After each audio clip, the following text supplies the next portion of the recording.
Hello friends, myself Professor Shantay Gurmut, Department of Botany, MGVC Arts, Commerce and Science College, Mudebihar, Karnataka State. Friends, today's class we discuss about Part 1, Methods of Irrigation. Methods of irrigation, first we discuss about introduction, then the first method is by drip irrigation. The irrigation in India includes a network of major and minor canals from Indian rivers, groundwater, well based system, tank, and other rainwater harvesting projects for agricultural activities. Of these, groundwater system is the largest. In 2013-14, only about 36.7 of total agricultural and in India was reliably irrigated, and remaining two-thirds cultivated land in India is dependent on monsoons. 65% of the irrigation in India is from groundwater.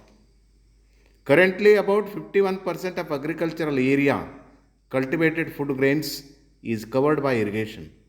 The rest of the area is dependent on rainfall, which is most of the times unreliable and unpredictable. Irrigation is the process of applying controlled amounts of water to plants at need intervals. Irrigation helps to grow agricultural crops, maintain landscapes, and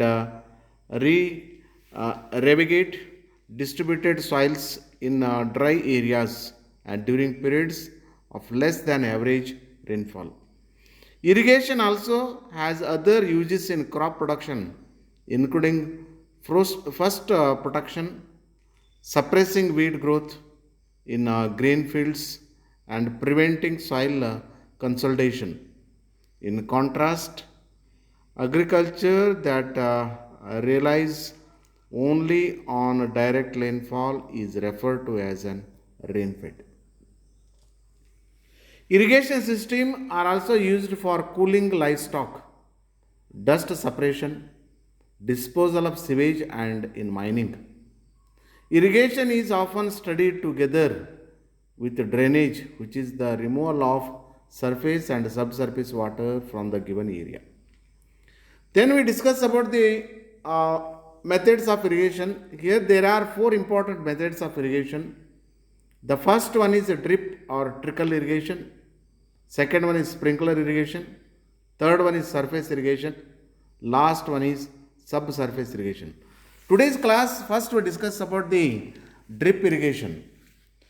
It is a type of micro irrigation system that has the potential to save water and nutrients by allowing water to drip slowly to the roots of plants, either from above the soil surface or buried below the surface. The goal is to place water directly into the root zone and minimize evaporation.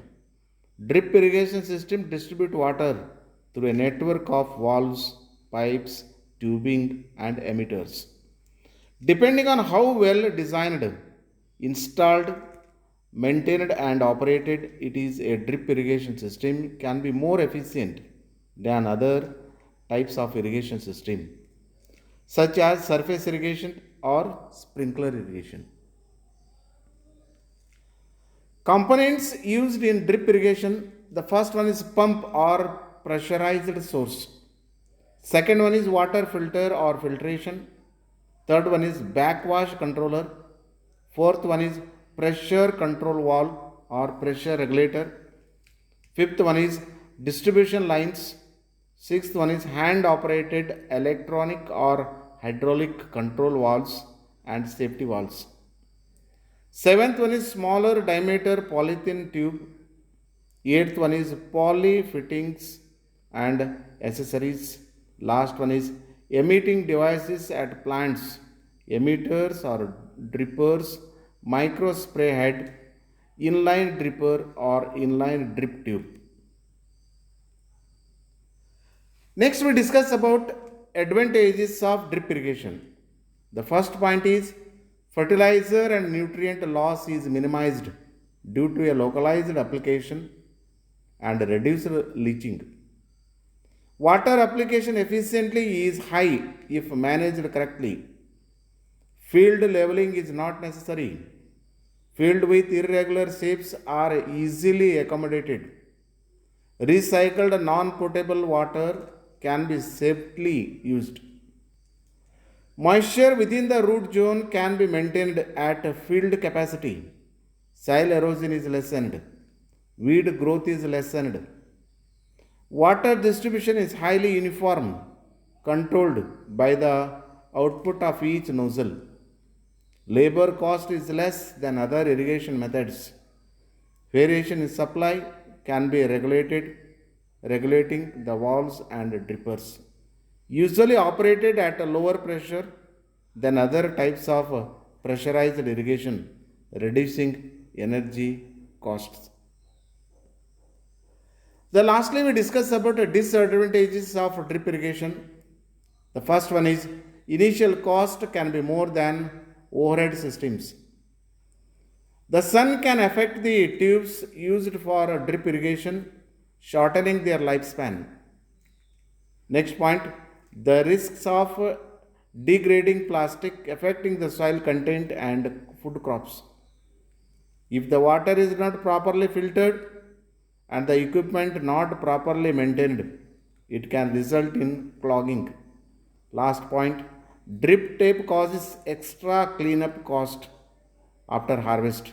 Users need to plan for drip tape winding, disposal, recycling, or reuse. Okay, thank you, friends. We meet in the next video by sprinkler irrigation.